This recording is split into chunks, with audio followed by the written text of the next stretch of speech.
This is a tool for clarifying situations by asking two fundamental questions: why and what's stopping you? And it's taken from Roger Firestein's book Leading on the Creative Edge.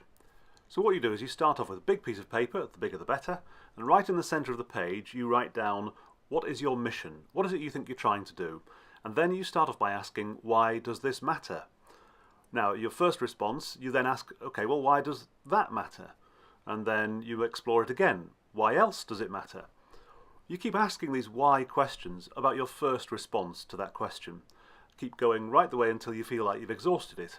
When you feel like you've exhausted that first response, then move on. A second response. Okay, well, why else does this matter? And then you explore that in various ways. What you'll find is that the obvious things tend to come out first, so keep going. Don't get caught up in a discussion of any one thing. Vary the questions. Why does this matter to our clients? For example, why does this matter to our staff? There are lots of different ways you can ask why. Why should I care? A really good question is, why should anyone else care?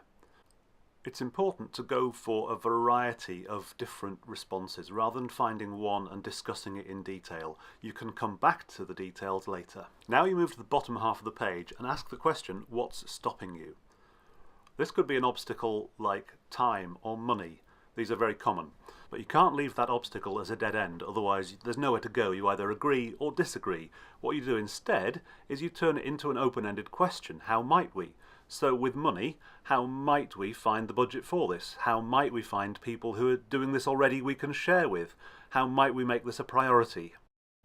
Once you've asked these questions, move on to another obstacle. What else is stopping you? And again, turn that obstacle into open-ended how might we questions. You may find that you get lots of good questions. You don't immediately get a good answer, but that doesn't matter. A good question is a great place to start. This is the place to bring out those elephant in the room type of problems that everyone's thinking about but no one likes to talk about. Write them down as barriers, explore them using open-ended questions. Give yourselves 20 minutes to half an hour to explore as many reasons why and as many barriers as you can, and then look at the big picture. Have any common themes emerged? What can you start working on right now to answer some of those tricky questions? What is it about this challenge that really gets you excited?